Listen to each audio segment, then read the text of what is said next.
Thank you for once again joining me in this verse-by-verse Bible study as we continue our study through the book of Genesis. I'm Randy Duncan, and in this episode, we're going to be tackling chapter 23, which will see Joseph's brothers return a second time to Egypt. Now, as a quick summary of a very dramatic chapter, in the last episode, we saw the brothers head to Egypt to buy grain in an effort to stay alive and not starve to death due to the widespread famine. But after Joseph recognizes them, he begins a series of tests to determine if they've changed, and so he accuses them of being spies, secretly places money in their bags, and imprisons them for 3 days. But ultimately, he allows them to return home to bring back their youngest brother Benjamin to prove their truthfulness, and he keeps only Simeon in prison. And so chapter 43 now begins with the brothers back home after returning from their trip to Egypt. Verses 1 through 5 begin, "Now the famine was severe in the land,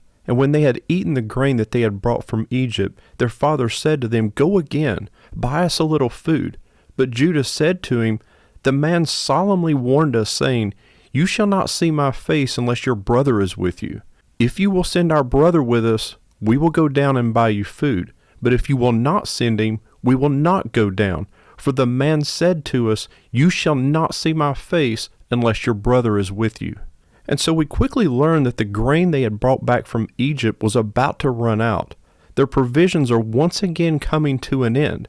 There's just enough food left to allow the family to survive long enough for the brothers to return to Egypt and back. And remember, this was a trip that took a week each way. And so Jacob tells his sons to go back again and buy us a little more food. But Judah responds by saying, 'The man solemnly warned us, saying, You shall not see my face unless your brother is with you.' Notice that Judah's the one who responds to Jacob, not Reuben. In fact, Reuben is not heard from again, even though he's the oldest. Judah is the oldest son who is still in good standing with his father Jacob because Jacob had earlier rejected Reuben's way over the top and this strange guarantee of Benjamin's safe return by offering up 2 of his sons. And Simeon was still in custody down in Egypt. And if you remember, both Simeon and Levi had been discredited after they slaughtered the male inhabitants of Shechem. And so from this point on, Judah becomes the leader of his brothers. In fact, his tribe will become preeminent among the sons of Israel, culminating in the birth of the Messiah, the Lion of the tribe of Judah. But Judah steps up. He speaks to Jacob in a very forthright, honest, but firm manner, and he gets straight to the point. If you will send our brother with us, then we'll go down and buy you food. But if you will not send him, we will not go down. Now understand, Joseph's word was final in Egypt, but Jacob's word is final here in Canaan. And although Judah steps up and he lays down the conditions under which they will go, he does still respect his father's direction. In other words, the brothers don't just take Benjamin and leave without Jacob's approval. And this is important because this is a life and death situation here. The situation must be confronted head on. Unless Benjamin goes back to Egypt with the brothers, the entire family is doomed to a slow death by starvation. I mean, there's no alternative here. This is the reality of the situation. But even in this harsh reality, the brothers still respect Jacob's decision. Verses 6 through 7 continue. And Israel said, "Why did you treat me so badly as to tell the man that you had another brother?" And they replied, "The man questioned us carefully about ourselves and our kindred, saying, 'Is your father still alive? Do you have another brother?' And what we told him was in answer to these questions. Could we in any way know that he would say, 'Bring your brother down'?" And so we see now that Jacob is expressing his frustration. He asked his sons, why did you even tell the man that you had another brother? And they reply and tell Jacob that the man questioned them carefully, asking if our father was still alive, asking if we had another brother. And we just answered his questions honestly. In other words, how in the world were we supposed to know that he would require us to bring Benjamin down to Egypt to prove our truthfulness? Now, Jacob is sort of playing Monday morning quarterback here. It's easy to make all the right calls after the game. It's much easier to second guess someone else after the fact. And Jacob absolutely does not want to jeopardize Benjamin's safety here, but he must face the harsh reality that there is simply no other option. Verses 8 through 10 continue. And Judah said to Israel his father, Send the boy with me, and we will arise and go, that we may live and not die, both we and you, and also our little ones. I will be a pledge for his safety. From my hand you shall require him. If I do not bring him back to you and set him before you, then let me bear the blame forever. If we had not delayed, we would now have returned twice. So Judah says to Jacob, Send Benjamin with me, and we'll go down to Egypt, that we may live and not die. Now those words, that we may live and not die, those are the exact words Jacob used when he sent his sons to Egypt the first time. I mean, that's pretty clever wordsmithing there by Judah. But he also steps up and he says that he will take responsibility for Benjamin's safety.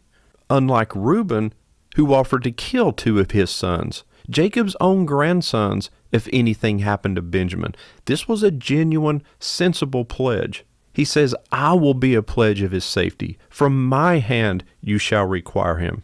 If I do not bring him back to you and set him before you, then let me bear the blame forever. And the Hebrew literally means here, I will become surety for him. In other words, should he default in returning Benjamin, Judah's willing to default his family's entire fortune to Jacob. He says, you can hold me personally responsible. And so, in order to emphasize the seriousness with which he's willing to assume responsibility, Judah here is using two distinct legal idioms. One is in reference to the legal responsibility for a debt, and the second means to hold responsible, to require an accounting for, and it's used with respect to bloodshed. And when he says, I will bear the blame before you all my life, the Hebrew literally says, I will have sinned. If he violates the agreement, Judah's willing to accept whatever penalty Jacob wishes to inflict on him for the rest of his life. Reuben put his son's life on the line. Judah here is putting his own life on the line. And Judah ends by once again echoing Jacob's earlier words when he says, if we hadn't delayed so long, we could have been there and back twice by now. But this time, rather than the sons delaying, it's been Jacob, due to his reluctance to jeopardize Benjamin's safety. Verses 11 through 14 continue. Then their father Israel said to them, If it must be so, then do this. Take some of the choice fruits of the land in your bags and carry a present down to the man, a little balm and a little honey, gum, myrrh, pistachio nuts, and almonds. Take double the money with you. Carry back with you the money that was returned in the mouth of your sacks. Perhaps it was an oversight. Take also your brother and arise. Go again to this man. May God Almighty grant you mercy before the man, and may he send back your other brother and Benjamin. And as for me, if I am bereaved of my children, I am bereaved. And so what we see is Jacob offering no further resistance, and he resigns himself to the inevitable. But he gives directions on how to prepare and what to take with them. He has them take gifts to the man in Egypt, and also the money for the payment of grain, plus the extra money they found in their bags must be returned. But these gifts refer to giving a token of submission. When approaching a military or a political or religious superior, this was a way to demonstrate respect. But Jacob ends here by saying, and if I am bereaved of my children, I am bereaved. In other words, Jacob resigns himself to fate. He resigns himself to destiny after praying for God's mercy on the journey. Having done now all that is humanly possible, Jacob now leaves the rest up to God. St. Augustine is credited for saying, pray as though everything depended on God, work as though everything depended on you. And I think that's very practical advice for navigating life. But it's oftentimes very difficult to discern when, no matter how hard you work, no matter how badly you want something in life, that it is simply not God's will for you, at least not right now. But the tricky thing is trying to discern when that time has come. I mean, when do you quit fighting so hard for what you think you want and understand that perhaps God has something different in store for you?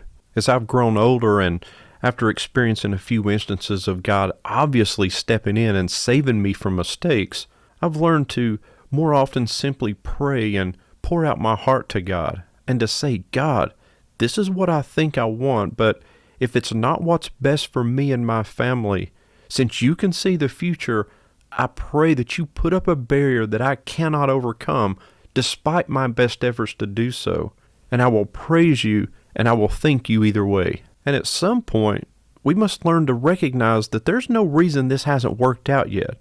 I've done everything I know to do. I've done everything I'm supposed to do. Perhaps this is God creating that barrier that I prayed for. And so maybe I need to take another path. And sure, I may be disappointed in my flesh. I may be disheartened because I'm not going to get what I want right now. My pride may be hurt, but I will still praise God and thank Him. And this is where Jacob is right now, finally understanding that he's done all that he can, and now the rest is up to God. But we continue with verses 15 through 18. So the men took the present, and they took double the money with them, and Benjamin. They arose and went down to Egypt and stood before Joseph. When Joseph saw Benjamin with them, he said to the steward of his house, "Bring the men into the house, and slaughter an animal and make ready, for the men are to dine with me at noon." The man did as Joseph told him, and he brought the men to Joseph's house. And the men were afraid because they were brought to Joseph's house, and they said, "It is because of the money which was replaced in our sack the first time that we are brought in, so that he may assault us and fall on us to make us servants and seize our donkeys." And so we see that they followed Jacob's instructions, taking double the money as well as Benjamin, and they head back down to Egypt. And when Joseph sees his brothers, he instructs his steward to bring them inside the house and prepare for them a dinner, because they were going to be dining with him. Now you think they would be excited to be invited to a meal with the most powerful Egyptian ruler. But no, they were afraid. Since they were singled out from the other buyers, they are interpreting this act of goodwill as evil. I mean, they alone, out of all the buyers of grain down in Egypt, have been singled out. And so they think it's because of the money that they found in their sacks, and that this must be some ruse to lure them into the house and then attack them, take their possessions, and enslave them as penalty. And so they're scared. It is ironic, however, because what they now fear, being attacked, overpowered, having their possessions taken from them, and becoming enslaved, that's exactly what they did to Joseph years ago. But if you pause a moment and think through this rationally, you realize that if the ruler of Egypt wanted to seize you and enslave you, he wouldn't have to come up with some elaborate scheme or ruse to do so. He'd simply give the command. He didn't need any pretext. He didn't need any reason. If Joseph wanted you arrested, there's nothing you were going to do about it. You were going to be arrested. But the brothers aren't thinking rationally at this point.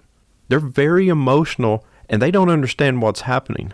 Verses 19 through 25 read, "So they went up to the steward of Joseph's house and spoke with him at the door of the house and said, 'Oh, my lord, we came down the first time to buy food, and when we came to the lodging place, we opened our sacks, and there was each man's money in the mouth of his sack, our money in full weight. So we have brought it again with us, and we have brought other money down with us to buy food.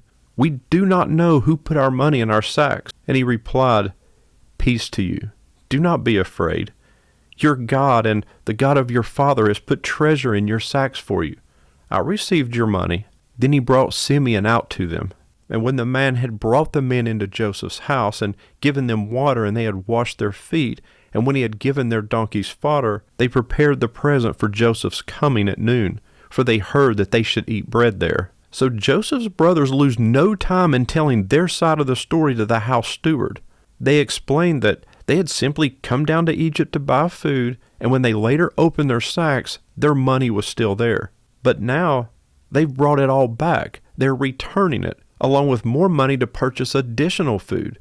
They're being proactive here, providing answers and explanations to questions that haven't even been asked yet. But to their surprise, the steward replies, 'Peace be to you. Do not be afraid.' In other words, it's all right. He says, 'Your God and the God of your father has put treasure in your sacks for you. I received your money.' Now understand, there's no way an Egyptian would have said this to them, invoking God, unless Joseph had told him what to say. He tells them that their God and the God of their fathers has blessed them by providing the money in their sacks. And he also tells them that he received their money they purchased the food with during the first trip. In fact, he He actually uses a legal formula which literally says, "Your money came to me," that confirms receipt of full payment, and they are to keep the money even though they've returned it. The steward then brings Simeon out to them, who, if you remember, has been sitting in prison since they left for home after their first trip down to Egypt. But the steward brings them in, provides them with water, they wash up, have their donkeys fed, and then prepare the gift that they've brought to present to this Egyptian ruler.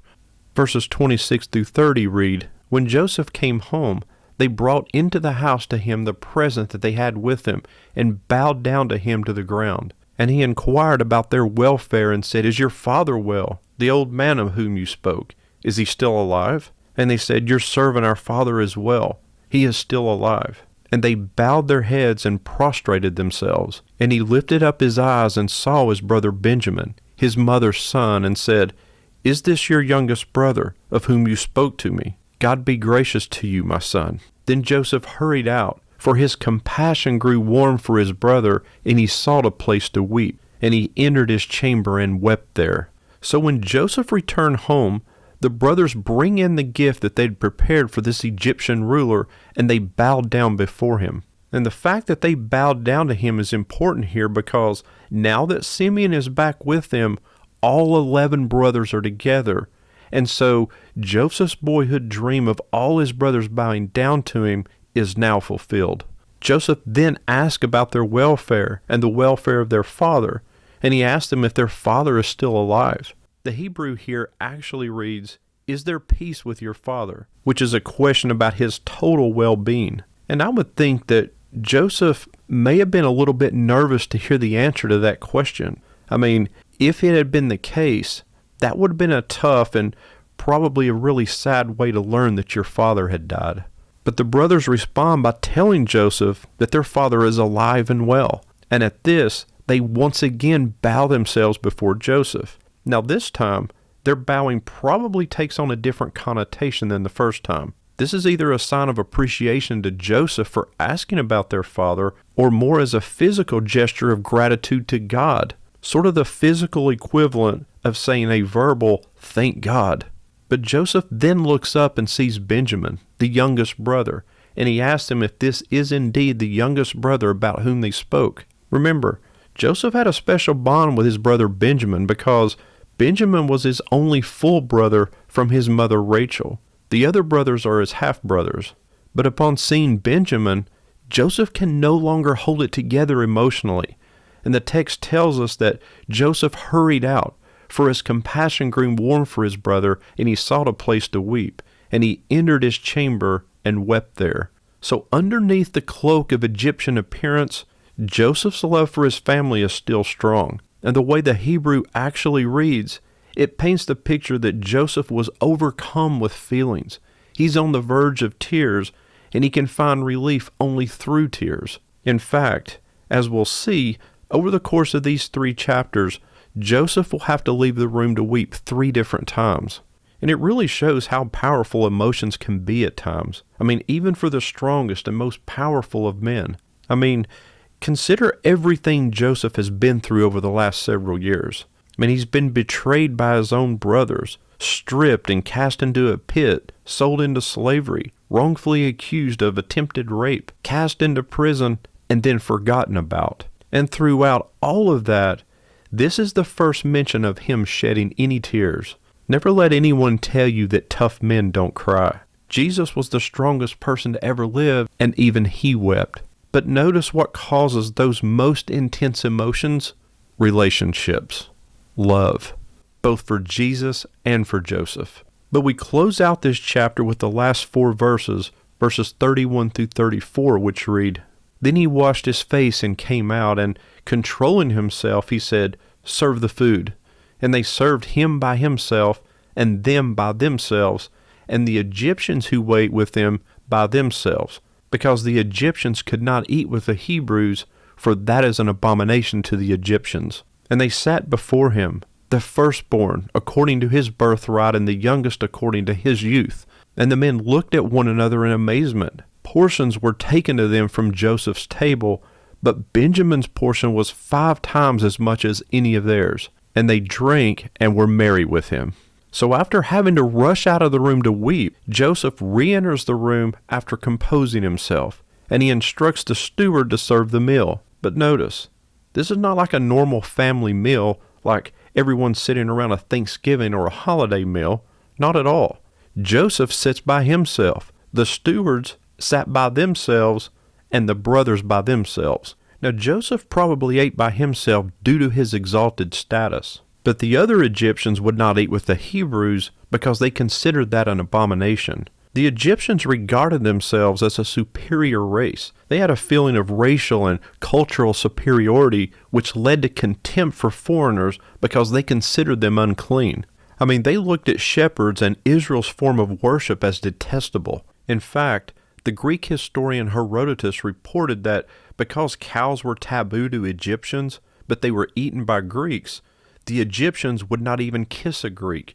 They wouldn't use his kitchen utensils, or even eat the flesh of an ox that had been cut with the knife of a Greek. Now, it says that they sat before him, but what this literally means is that they sat before him at his direction, meaning under Joseph's direction, which obviously strikes the brothers as especially strange, since they noticed that they were sitting in the order of their birth. And so they look at one another in amazement like, how in the world could that have happened? But it also says that the portions were taken to them from Joseph's table, but that Benjamin received 5 times as much as any of theirs. Now, some of your translations may say Benjamin was giving several more portions than the others, but the word for several that's used here is hamesh, which is the Hebrew word for 5. Now, not only did the brothers notice that they were seated in birth order, but they no doubt also noticed Benjamin was given 5 times the portion of food. Joseph has instructed the stewards to do this, of course. He is testing his brothers for jealousy. He wants to see if this favoritism for the youngest brother would once again arouse envy or jealousy, just like it had done before when Joseph was the favorite of their father Jacob. But there's no mention of any sort of jealousy like that on the part of the brothers. In fact, the last verse ends by saying, "And they drank and were merry with him." Now what this conveys in the Hebrew is that they drank and became drunk with him. They drank their fill of wine and became fully content. And that's a good way to end this chapter after all that we've seen.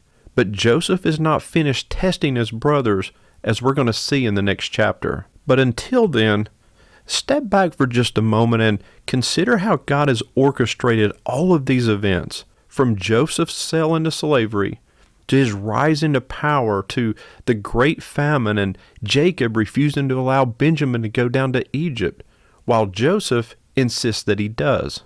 God is using all of these individual decisions and these actions to bring about a greater good, because coming out of all this will be a group of brothers ready to become a nation within the proud nation of Egypt. And it is from this nation that God will send his Messiah. The words of both the prophet Hosea and Matthew ring familiar here when God says, "Out of Egypt have I called my son." In the madness, there is peace. Drowning